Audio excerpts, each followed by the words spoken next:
Hello, আমি কন্যাশ্রী আচার্য। Contact number 84 205 নিচে দেওয়া হচ্ছে।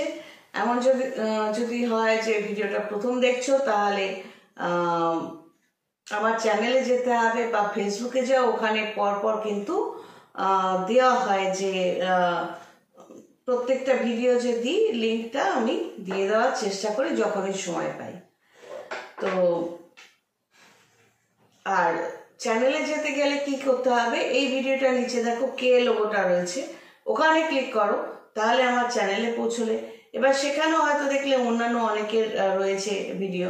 এবার সেখানে আবার কে লোগোটা টিপবে, আবার ওপরে দেখবে ভিডিও অপশন আছে, সেটা টিপবে। এরকম ভাবে করতে করতে দেখবে আমার চ্যানেলটা চলে এসছে এবং সেখানে পরপর অনেকগুলো ভিডিও, কারেন্ট ভিডিও থেকে অনেক পুরনো ভিডিও দেখতে পাবে।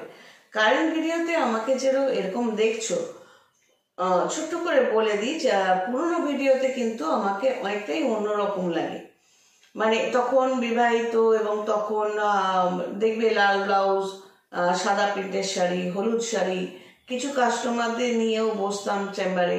তো সেগুলো অনেকটাই বন্ধ করে দিয়েছি এবং দেখবে সাদা শাড়িও রয়েছে।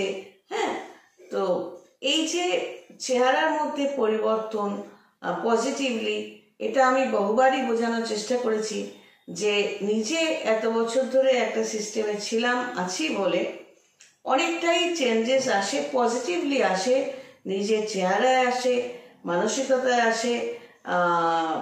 প্রবলেমসগুলো অনেকটাই ডাইলিউট হয়ে যায়। নিজের নিজস্ব যে চাহিদা বা গোল, সেটাই পৌঁছানো যায়। অনেক অসম্ভবে কিন্তু সম্ভব হয়। তবে বসে বসে হাতে লাড্ডু পাওয়ার মতো হয়ে গেল ম্যাটারটা, তা না। যেহেতু ফিল্ডে আমি আছি, আমার লাইফের ক্ষেত্রে আমাকেও লড়াইটা করতে হয়, তারপরে সাফল্যটা আসে। তো যাই হোক, আজকে তোমাদের বলি ওই ম্যাটারটা নিয়ে যে ধরো এই যে আমাদের যে আধ্যাত্মিকতাবাদের মধ্যে বলা হয় যে এই বেদ, বেদান্ত, বেদাঙ্গ এগুলো না বাদই দিলাম, সাদামাটা যে হোলি বুকস বা পবিত্র বই যেটাকে বলা হয় আমাদের ধর্মে, তোমার রামায়ণ, মহাভারত এবং শ্রীমদ্ ভগবদ গীতা, এটাকে যে পড়ার পর বিশ্লেষণের ভঙ্গিতে বোঝা প্রত্যেকটা অধ্যায় ধরে, তো এই জিনিসটা দরকার আছে। এখানে তো ক্লাস সেরকম হয় না, হওয়ারও দরকার আছে। মন্ত্র পড়া, মন্ত্রের মাধ্যমে অনেক কাজ এগিয়ে যায়, অনেক সমস্যা দূর হয়ে যায়। তো এই মন্ত্রটা পড়া, এবার আজকাল কোনো কোনো সময় দেখি, নজরে পড়ে রিং, ক্লিং, এই যে জিনিসগুলো, এই শব্দগুলো কিন্তু তন্ত্রের শব্দ। এগুলো কিন্তু সাধারণ মন্ত্রের মধ্যে পড়ছে না। সুতরাং এই ধরনের তান্ত্রিক শব্দগুলো কিন্তু আমি পার্সোনালি বলছি অ্যাভয়েড করার চেষ্টা করবে। টোটকাতে কিন্তু অনেক কিছু হয় না।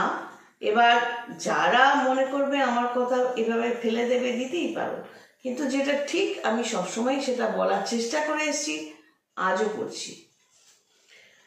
এবার আমরা যদি নিজেদের সিস্টেমে রাখি এবং এই যে পবিত্র বইগুলোকে বিশ্লেষণ করি এবং বোঝার চেষ্টা করি, বোঝা মানে এটা নয় যে অনেকগুলো পাতার মধ্যে একটা পাতায় ধরো লেখা আছে যে সবকিছুই ভগবানের কন্ট্রোলে, আর তাহলে ভালো কর্ম খারাপ কর্ম সেই নিশ্চয়ই করছে, তাহলে আমি খারাপ কর্ম করলে আমি কেন ফল পাবো, সেটা তো ভগবানের পাওয়ার কথা। এই ধরনের মানে আগে পরে কিছু পড়লাম না, আর মাঝখান থেকে একটা লাইন তুলে নিয়ে এইখানেই আটকে রইলাম, ওটা ঠিক না। তবুও এই ম্যাটারটা নিয়ে আরেকবার ছোট করে বলার চেষ্টা করি যে দেখো, এই যে বইগুলো, এগুলো বিশ্লেষণ করতে পারলে, বুঝতে পারলে, না হলে জিজ্ঞেস করবে কারোকে না কারোকে, তো তাতে কি হবে, তোমার যে চিন্তাধারা, যে একগুঁয়ে চিন্তাধারায় তুমি চলছো, দেখবে সেটা কোথাও না কোথাও পরিবর্তিত হবে। ব্যাপারটা হচ্ছে যে যে কোনো ইলেকট্রিক্যাল জিনিস বা যাই বড় কিছু কিনলে ওর মধ্যে একটা ম্যানুয়াল থাকে, ওটা কিন্তু পড়ার বই নয়, ওটা হলো গাইডেন্স, যে এই জিনিসটা যে তুমি কিনেছো এটা এইভাবে তুমি ব্যবহার করতে পারো। তো ওই রকম রামায়ণ, মহাভারত আর শ্রীমদ্ ভগবত গীতা এগুলো আমাদের ম্যানুয়াল বা আমাদের গাইডেন্স, যেখান থেকে আমরা বুঝতে পারি যে মূর্তিতে ভগবান নয়, এবং যারা যারা পৃথিবীতে জন্মগ্রহণ করেছেন তারা অবতার। এবং এই যে সেন্স, এই যে ফিলিংস বা এই যে নলেজটা, এটা আসবে যখন তুমি এগুলো পড়বে এবং বিশ্লেষণ করে বুঝবে বা কারোর থেকে বোঝার চেষ্টা করবে। এই ইচ্ছেটা থাকতে হবে, তাহলে দেখবে তোমার নিজস্ব যে কষ্ট, মানে মনে হচ্ছে যে এই ম্যাটারটায় আমার খুব কষ্ট হচ্ছে, বা ও আমাকে অপমান করলো, আমি খুব অপমানিত বোধ করলাম এবং এর থেকে আমি মরেই গেলাম পটাশ করে, ওই ম্যাটারগুলো কিন্তু আসবে না। কারণ তখন তুমি বুঝে যাবে যে এই যে কেউ তোমার সাথে খারাপ ব্যবহার করছে বা খুবই খারাপ ব্যবহার করছে, যে তোমার মনে হচ্ছে তুমি মরে যেতে চাইছো, মানে যেটাকে তুমি ভীষণভাবে অপমান মনে করছো, তো ওই ব্যাপারগুলো তখন তুমি এটা বুঝতে পারবে যে আগের জন্মের যে শত্রুতার যে সম্পর্কগুলো ছিল সেগুলো তো বারবার ঘুরে ফিরে আসে বিভিন্ন রূপে। এই বিভিন্ন রূপে বাবা মা হতে পারে, সন্তান হতে পারে, ভাই বোন হতে পারে, প্রতিবেশী হতে পারে, হ্যাঁ, বা কোনো জায়গায় গেলে সেখানের লোকজন হতে পারে, অফিসিয়ালি হতে পারে। তো তোমার আগের জন্মের শত্রু কোন রূপে তোমার সামনে উপস্থিত হবে তা তো তুমি জানো না, আমিও জানি না, কিন্তু আমরা জীবনে ফেস করতে করতে এগোই। এবং যখন খুব ভীষণভাবে কেউ যদি অপমান করে, তখন মনের মধ্যে না নিয়ে তোমাকে এটা বুঝতে হবে যে এর সাথে তাহলে আমার মিত্রতা কোনো কালেই ছিল না এবং এর থেকে আমি ভালো কিছু আশা করতে পারি না। তাহলেই দেখবে ওই ভীষণভাবে অপমানিত হয়ে মরে যাওয়ার যে বাসনা সেটা চলে যাবে।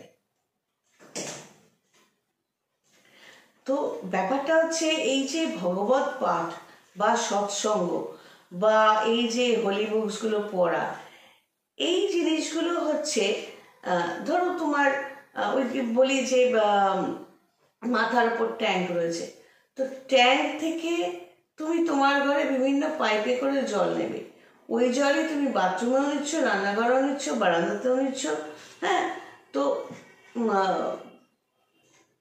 জলটা তো ওখানে হয়তো পরিষ্কার আছে, পাইপের মধ্যে দিয়ে আসছে, পাইপটা যদি তুমি নিজেই অন না করো তাহলে তো জলটা তুমি পাবে না। এবার পাইপের মধ্যে যদি ময়লা থাকে সে ময়লাও পাবে। এবার ট্যাঙ্কটা হলো কন্টেইনার, ওখানে জলটা স্টোর হচ্ছে, তো ওইখানে ট্যাঙ্কটাও তোমার পরিষ্কার রাখতে হবে। তো কিভাবে তুমি এই ভগবত পাঠ বা সৎসঙ্গ বা আধ্যাত্মিকতাবাদের আলোটা নিজের লাইফে নেবে, নিজের লাইফে তোমার এন্ট্রি করাতে হবে, তবে তো তুমি জায়গাগুলো বুঝতে পারবে। সূর্যের আলো, সূর্য তো রোজই আলো দিচ্ছে, এবার তুমি জানলাটা বন্ধ করে রাখলে সেখান থেকে সূর্যের আলোটা ঢুকবে কিভাবে? তোমার মনের জানলাটা তুমি যদি মনে করো যে এই আমি তো না আমি যা করছি ঠিক, আমি ঠিক, মানে তোমার ভগবানকে দরকার নেই, এই আধ্যাত্মিকতাবাদেরও দরকার নেই, স্বাভাবিকভাবেই তোমার লাইফটাকে নিয়ে তুমি ঘেটে হয়ে যাবে। তুমি বুঝতেই পারবে না যে তোমার অপছন্দের জিনিসগুলো হচ্ছে তো কেন হচ্ছে, কেন তুমি এত শক্তিশালী মহান হওয়ার পরও তুমি সবাইকে কন্ট্রোল করতে পারছো না, কারণ তুমি তো তখন সবাইকে কন্ট্রোল করতে যাবে,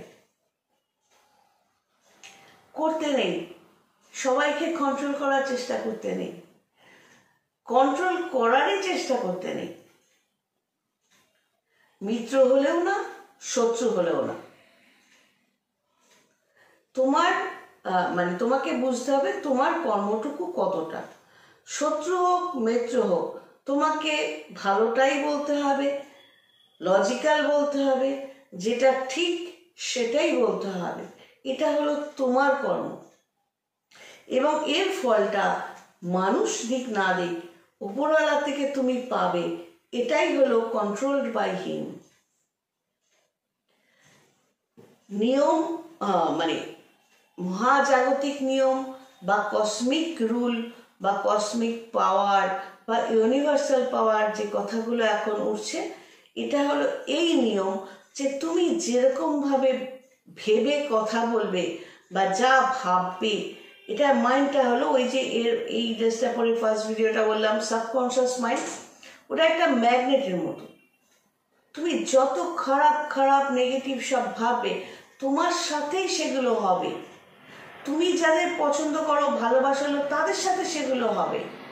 সো ওই জায়গাগুলোকে ড্র্যাগ করো না, আকর্ষণ করো না। তুমি ভাবো যে ওর ওই ক্ষতিটা হোক, তুমি দেখবে সে তার ক্ষতি কতটুকু হলো তোমার পাওয়ারে বলতে পারবো না, কিন্তু বড় একটা ক্ষতি তোমার এবং তোমার ভালোবাসার লোকদের হয়েই যাবে।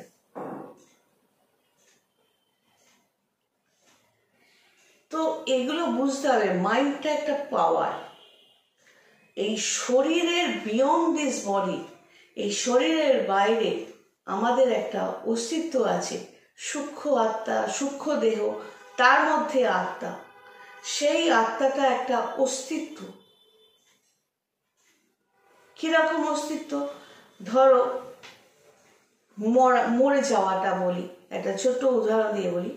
ধরো আমি মরে গেছি, বিছানায় আমি শুয়েছিলাম, হয়তো আমি অসুস্থ এবং আমি হঠাৎ করেই ঘুমের মধ্যেই শ্বাস নিতে নিতে মরে গেলাম, বা সুস্থ হলেও ঘুমের মধ্যে মরে গেলাম। এবার আমি তো ঘুমিয়ে রয়েছি। এবার এই ঘুমটা যদি চিরঘুম হয়, তখন তার একটা টাইমিং থাকে। ওই টাইমিংটার আগে সেই আত্মাটা জাগে না, এবং তার মধ্যে হয়তো দেহটা নিয়ে পুড়িয়ে টুড়িয়ে ওই 4 ঘন্টার মধ্যে দিয়ে দেওয়া হলো। এবার স্বাভাবিকভাবেই আমি খুললাম, চোখ খুললাম, আমি মনে করছি আমি তো আছি, উঠলাম, একে ডাকছি তাকে ডাকছি। এবার আমি কি দেখবো? আমি দেখবো অচেনা লোক ঘরে ঘোরাঘুরি করছে। হ্যাঁ, কি ব্যাপার, এরা কারা? এই তোমরা কারা? কেউ আমার কথা শুনছে না, আমি ধাক্কা মারছি, হ্যাঁ হাতটা বেরিয়ে যাচ্ছে, কেউ কথা শুনছে না। এ কি, এই এত লোক আমার ঘরের মধ্যে এলো কি করে? আসলে ঘরের মধ্যে কেউ থাক বা কেউ জোর করে ঢুকুক, বডি মরে যখন গেছে তখন অন্যান্য লোকেরা এন্ট্রি নিয়েছে, নিয়ে বডিটা পুড়ে দিচ্ছে, কিন্তু আমি তো তখনও বুঝে উঠতে পারছি না। এবং প্রত্যেকটা দিন আমি চেষ্টা করছি এ কাজে ও কাজে। এবার একটা নির্দিষ্ট সময়ের আগে ফটো হয় না, ফটোতে মালাও চলে না। এইবার যখনই সেটা হলো, তখন তো আমি থমকে গেলাম। তখন একটা কষ্ট হয় যে তাহলে আমি বেঁচে নেই। এই ফিলিংসগুলো তখন হয়। ঘরের মধ্যে লোকজন চলাফেরা করছে, তো এই যে চেতনাবোধ, যেটা প্রথম ভিডিওটা করলাম, এই চেতনাবোধটা আসবে ভগবত পাঠের মধ্যে দিয়ে, সৎসঙ্গের মধ্যে দিয়ে। তুমি যত ভালো সঙ্গ সিলেক্ট করবে, তত তুমি ভালো ভালো জিনিস নিজের মধ্যে ঢুকাতে পারবে। তোমার মাথার থেকে পা পর্যন্ত একটা শরীর, শরীরের মধ্যে সূক্ষ্ম শরীর, তার মধ্যে আত্মা। তো ভগবানের আশীর্বাদে এগুলো যদি পারফেক্ট পেয়ে থাকো, তাহলে তোমার ডিউটি কি? ভগবানের দেওয়া এই উপহারটাকে সুন্দর করে সাজানো। নিজেকে কনসেন্ট্রেটেড করা মানে কি? যাদের দেখবে, যাদের মানসিকতা খারাপ, বিভিন্ন রকম ভাবে মানসিকতা খারাপ বা নেচার ভালো না, তাদের থেকে তাদের আস্তে আস্তে বুঝতে না দিয়ে দূর করে দিতে হবে, সরিয়ে দিতে হবে। কারণ অন্য কারোর জন্য তো তুমি নিজের শরীরটা, মনটাকে ডাস্টবিন বানাতে নিশ্চয়ই চাইবে না। কারণ সুস্থ শরীর, সুস্থ মানসিকতা, সুস্থভাবে পড়াশোনা, এটা তো তুমি তার থেকেই গিফট পেয়েছো, তোমারই কর্মফলে পেয়েছো। যার কর্ম যত ভালো হবে, সে ততটাই ব্লেসিংস নিয়েই চলতে থাকবে।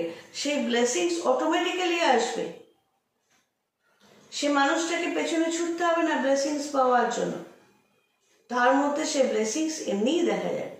হিংসা, আক্রোশে মানুষ অনেক নিষ্ঠুর হয়ে যায়, অনেক অমানবিক ব্যবহার করে।